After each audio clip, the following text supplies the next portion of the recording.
Mga kababayan, ngayong araw po ng Sabado, July 27 na po 2026, meron po tayong pinaka-latest na weather update sa lagay ng ating panahon. Pero bago ho natin simulan, huwag niyo po muna kakalimutan na i-like, i-subscribe at i-share po ang ating YouTube channel. Maraming salamat po. Wala na po tayong bagyong minomonitor ngayon sa loob ng ating Philippine Area of Responsibility dahil ang bagyong Francisco at Gardo ay tuluyan ng lumabas ng ating Philippine Area of Responsibility. Pero sa bandang silangan ng ating bansa, meron pong namomonitor na panibagong sama ng panahon. Sa ngayon po, ito ay isang kumpol na kaulapan lamang o cloud cluster. Pero sa ating tropical cyclone threat potential, nakikitang magiging isang ganap ito na bagyo by next week. Aalamin din natin ngayong araw po ng Sabado ang iba't ibang weather system na nakakaapekto sa malaking bahagi po ng Luzon, Visayas at Mindanao. So samahan niyo po ako sa ating update. So dito muna natin sisimulan. Ngayon ho kasi ay wala naman tayong bagyong minomonitor. Pero patuloy pa rin po ang nagiging epekto ng habagat o southwest monsoon sa kanlurang bahagi ng ating bansa. Bago natin alamin yung mga lugar na apektado ng habagat, silipin muna natin yung ating tinatawag na tropical cyclone threat potential. Ito yung sinasabi ko pong banta ng panibagong sama ng panahon na madedevelop at mabubuo sa mga susunod po ng mga linggo. Gayun din hanggang sa July 1, simula po ngayong araw po ng Sabado, may panibagong sama ng panahon na madedevelop at yan po ay nasa medium chance o katamtaman ng tsansa para maging isang ganap na bagyo. Kapag itong panibagong sama ng panahon ay na-develop bilang tropical depression o mahinang bagyo, tatawagin po itong Bagyong Henry. Pang-walong bagyo po no, sa ating Philippine Area of Responsibility, kung hindi ako nagkakamali, pang-walo o pang-siyam. At ito po ay mataas ang tsansa sa Eastern Visayas at Bicol region ang magiging direksyon. So kinakailangan maging alerto at maging handa ho tayo.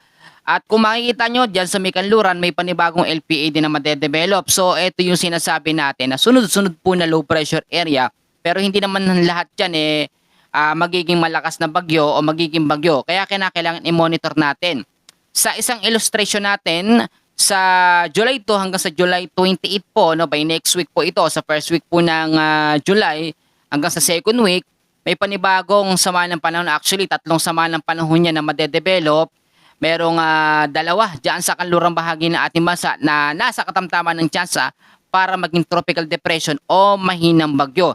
Bagamat sa ngayon may mga tsansa pang magbago yan, pero ang ating paghandaan, ang panibagong cloud cluster o kumpol ng kaulapan na nakikita na sa ngayon na may tsansang maging low pressure area sa mga susunod po na mga araw.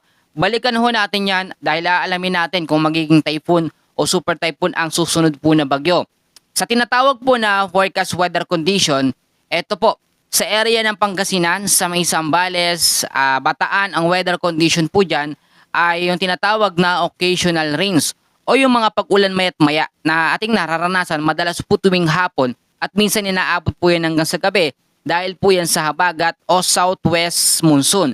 So possible impact nito ay pagbabaha sa mga babang lugar at landslide po sa mga landslide prone area. Sa area naman po ng Metro Manila sa may Cordillera Administrative Region, the rest po ng Ilocos Region, Cavite, Batangas, kasama po ang Bulacan, Tarlac, Pampanga, Occidental Mindoro, Palawan, Antique, kasama rin po ang Iloilo, Guimaras, Batanes, at Babuyan Island ay patuloy ding naaapektuhan ngayon ng tinatawag natin na southwest monsoon. Ang mga lugar na yan ay makakaranas lalo na ho sa hapon ngayong araw ng Sabado ng cloudy skies with scattered rains and thunderstorm. Yan po yung kalat-kalat na pag-ulan na may kasamang pagkulog po at pagkidlat at lalo na yan sa hapon at sa gabi. Sa area po ng Caraga, dyan sa Davao Region, kasama po ang Southern Leyte, ang weather condition po sa mga lugar na yan. Asahan natin, lalo na sa hapon, ang cloudy skies with scattered rains and thunderstorms dahil po sa ITCC o Intertropical Convergence Zone. Ngayon, may na-develop na naman tayo o may panibago na tayong weather system. Ito nga pong ITCC, ito po yung salubungan ng hangin sa northern and sa southern hemisphere. Pero itong ITCC, hindi naman ito magtatagal ng halos isang linggo. No? Ilang araw lang ito. Dahil nga po nagbabago ang ating sistema, ang weather system natin dahil sa lumalakas na habagat o southwest monsoon.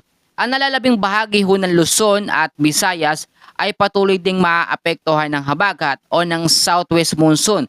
Asahan po ang partly cloudy to cloudy skies with isolated rain showers and thunderstorms lalo na po sa hapon at sa gabi. Ang nalalabing bahagi naman po ng Mindanao na hindi ko nabanggit yung ibang mga lugar ho dyan, mag-ingat din sa banta ng mga localized thunderstorms lalo na ho sa hapon at sa gabi. Ito ang ating pag-uusapan ngayon. Dahil nga po may panibagong banta ng sama ng panahon tayo na namo-monitor at yan po ay nakikita no, na manggagaling sa may silangang bahagi ng ating bansa. Kapag yan pong panibagong sama ng panahon ay na-develop bilang tropical depression dahil lahat naman ng mga low pressure area, lahat ng sama ng panahon dumadaan sa pagiging tropical depression o yung category 1. Ang magiging direction po nitong panibagong bagyo na ating mamomonitor hanggang sa next week ay dyan po sa Eastern Visayas at sa ilang bahagi po ng Bicol region. Doon po nakikita ang direksyon ng panibagong sama ng panahon. Ngayon naman, alamin natin no, yung magiging lugar na maapektuhan nito. Kasi pag sinabi nating Eastern Visayas, Bicol region, malawak po talaga yan. Unahin na muna natin ang lugar po sa Eastern Visayas. Ang Eastern Visayas, posibleng maapektuhan nito by next week ang ilang bahagi po ng Leyte, Southern Leyte, Biliran, Eastern Samar, Northern Samar at Samar. Dahil po yan sa panibagong banta ng sama ng panahon na lalapit dyan po sa lugar ng Eastern Visayas. So ngayong araw naman dyan sa Eastern Visayas, asahan po natin ang maulan po na panahon lalo ho sa hapon at sa gabi dahil sa tinatawag natin na southwest monsoon o hanging habagat. Sa Leyte, Southern Leyte, kalat-kalat na ulan lalo na ho sa mga kabundukan. Sa Biliran, Samar, mga pulupulong pag-uulan dahil po sa thunderstorms lalo ho sa hapon at sa gabi. So ito naman po, sa parte naman tayo, ilang bahagi ng Bicol region na posibleng maapektuhan din ng papalapit na banta ng sama ng panahon by next week. Kasama dyan ang mga lugar ng Albay, Camarines Norte, Camarines Sur, Catanduanes, Masbate at ang Sorsogon. Pero lagi kong pinapaalala sa inyo, kapag ka itong panibagong sama ng panahon ay nakapasok at naging bagyo na sa ating Philippine Area of Responsibility, tatawagin huyang bagyong Henry. Sa nagtatanong naman kung magiging super typhoon ba yan o magiging typhoon, sa ngayon hindi pa natin nakikita sa ating tinatawag na advanced weather system o doon sa area of probability niya kasi hindi pa naman siya totally developed bilang isang bagyo. Ngayon ang sinasabi ng mga kababayan natin, pwedeng ba mangyari yung panibagong banta ng sama ng panahon na mabubuo next week kapag naging bagyo ay wala din maging direktang epekto sa ating bansa tulad po ng nangyari sa Super Typhoon Francisco. So magandang tanong ho yan. Ganito ho kasi ang pwedeng mangyari dito. Kung hindi po magkakaroon ng landfall scenario, ang panibagong banta ng sama ng panahon o banta ng bagyo na susunod by next week, wala ho yan magiging direktang epekto. At kung yan ay nasa kalupaan lamang o nasa katubigan lamang natin o sa Philippine Sea at hindi maglalandfall, hindi magkakaroon ng direktang epekto. Pero ipapaalala ko sa inyo, iba-iba kasi ang sistema ng mga bagyo. Meron kasi mga bagyo na sobra pong malawak ang radius na kayang sakupin ang malaking bahagi ho ng Pilipinas. Yung Super Typhoon Francisco kasi, yung pinakagitna lamang yung sobrang lakas. Pero yung extension ng hangin niya, medyo mahina at hindi nagbigay ng mga pag-uulan. Napansin nyo naman, kahit nasa signal number, kahit po nasa Super Typhoon category, hindi po itinaas hanggang signal number 5 ang mga lugar na apektado hanggang signal number 1. Dahil nga po yung buntot ng bagyo ay mahina. Pwede ang mangyari sa panibagong bagyong paparating by next week. Kaya maging handa at maging alerte tayo. Pero doon po sa tinatawag natin and ay na rin sa iba't ibang weather system na inilabas po sa ating mga source, no? Ang panibagong sama ng panahon ay pwede o mataas ang chance ang magkaroon ng pagtama o magkaroon ng landfall scenario sa mga lugar po ng Bicol region at Eastern Visayas. Bagamat sa ngayon is ito pwede pang magbago, kinakailangan antabayanan po natin. Tulad nito ngayon, walang bagyo, in-explain ko lagi, hindi porket walang bagyo, wala nang pag-uulan. Ngayon, sobrang aktibo po ang habagat, southwest monsoon. Yan po pwedeng magpalakas o mag-trigger pa ng mga sama ng panahon na paparating. For example, yung panibagong sama ng panahon, pag yan ho ay nakapasok sa ating Philippine Area of Responsibility by next week at maging bagyong Henry na, pwedeng palakasin niya ng habagat o southwest monsoon at mangyari yung tinatawag natin na rapid intensification. Eto ho, bigyan ko kayo ng paalala. Ngayon po, kinakailangan magantabay pa rin tayo sa lagay ng ating panahon kahit nakalabas na yung dalawang bagyo. Kasi yung mga pag-uulan sa hapon dahil po sa habagat. Sa update ni Kuya Francis, sa mga senior natin, sa mga nanay ko dyan, sa mga solid po na subscribers and viewers natin, hingi ako ng tulong na i-share nyo yung update natin at malaking bagay yan para marami pong makapanood, tumaas yung engagement natin, malaman nila. Ito kasi sa channel natin, kilala nyo naman ako, ina-explain ko one by one, inuunti-unti ko talaga. Hindi naman kasi lahat ng mga viewers natin is talagang sobrang nakakakuha agad ng impormasyon. May mga words kasi na dapat natin i-explain.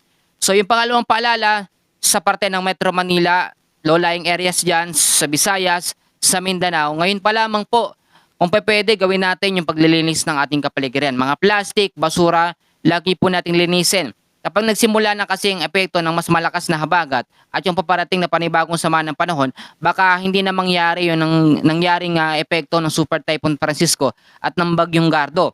Kaya yung iba, wag na kayong magreklamo at sinasabi nyo bakit daw wala namang epekto ang Super Typhoon Francisco, wala daw kwentang bagyo. Imbis na ipagpasalamat pa ng ating kababayan, sinasabing wala pang kwenta ang bagyo. Huwag niyong naisin na magkaroon ng malakas na epekto ang bagyo dahil hindi ho natin yung gugustuhin. Pangatlong paalala ay ngayon po, no, i-double check natin ang ating mga tirahan, ang ating mga bahay. Baka mamaya may mga butas ng bubong, pwede pa tayo magpaayos para matibay sa paparating na mga banta ng bagyo. Ngayon po kasing July, hanggang sa matapos po ang 2026, sa pagkatala po ng Pag-asa, nilagay ko na yan kahapon, nasa 9 hanggang 13 bagyo ang posible pong ma-develop o mabuo sa loob ng ating bansa. Pero lahat naman yan, hindi malalakas, pwedeng maging mahina ang iba, pwede ring malalakas ang ibang bagyo. So depende yan at iba't ibang mga sitwasyon po yan. Ngayon po, kung di ako nagkakamali, nakakapito o 8 bagyo na po tayo, no? Kaya meron pang 9 hanggang 13 bagyo. So ito po isang paalala ko pa, importante din ho na i-safety natin ang ating mga importanteng gamit, mga dokumento, mga papeles. Once kasi na magkaroon na ng mga pag-ulan, hindi natin inaasahan, lalo na sa mga mababang lugar. Alam nyo, kahit anong gawin natin paghahanda, kung yung lugar natin na bahain talagang babaha. Pero kung tayo po ay mag-aasikaso ngayon at yung mga paalala ko lagi, kung lagi ho ninyo sinusunod, maiibsan natin yung matinding perwisyo ng mga pagbaba sa mga susunod po na mga buwan o mga linggo. Dahil ngayon talaga, nasa wet season o nasa rainy season o habagat season na po tayo. Isang paalala ko pa, go bags, mga importanteng gamit, dapat meron po yan, no? Dahil nga po hindi lamang kasi bagyo ang ating minomonitor. Dapat kahit sa mga lindol, kailangan natin yan mga idol, mga kababayan. At eto pa po, lagi ko sinasabi na mag-stock, mag-imbak ng pagkain na tatagal po ng pang ilang araw. Ngayon, kahit po walang bagyo, yung mga pag-uulan pa rin sa hapon. Pero huwag kayo magtaka, no?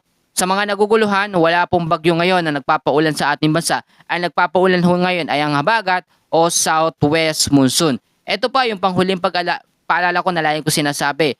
Ipanalangin ho natin na ang panibagong bagyo o susunod na bagyong tatawaging Henry na manggagaling sa silangang bahagi ng ating bansa ay hindi po magkaroon ng landfall scenario sa ating kalupaan, especially sa Eastern Visayas at dyan sa parte ng Bicol region. Madalas talaga kapag tag-ulan, no, o wet season na, ang mga bagyo nang gagaling po dyan sa may silangang bahagi ng ating bansa.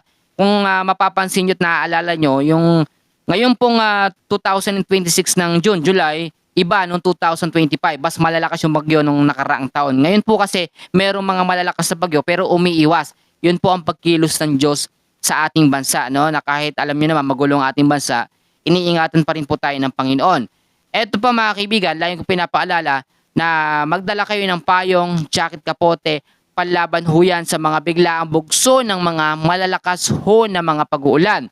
Dahil nga po, ang habagat, pinalakas yan ng Bagyong Francisco at ngayon na maintain pa rin ng habagat ang mas malakas na epekto nito lalo na sa kanlurang bahagi ng ating bansa.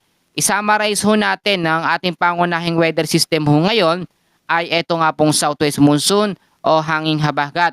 Wala nang bagyo sa loob ng ating Philippine Area of Responsibility pero may panibagong cloud cluster sa may silangang bahagi ng ating bansa. Hindi lamang isa dahil nga po sa first week hanggang second week po ng July may mga susunod pang mga banta ng sama ng panahon o mga low pressure area ang nakikita sa ating tropical cyclone threat potential. Mga kababayan, babawi po ako sa susunod na update and pasensya na ho kayo. At yan muna ang ating update sa ngayon. Mamaya mag-update ulit tayo pag merong urgent po na update sa lagay ng ating panahon. Maraming salamat, mag-ingat po tayong lahat at God bless po sa inyo.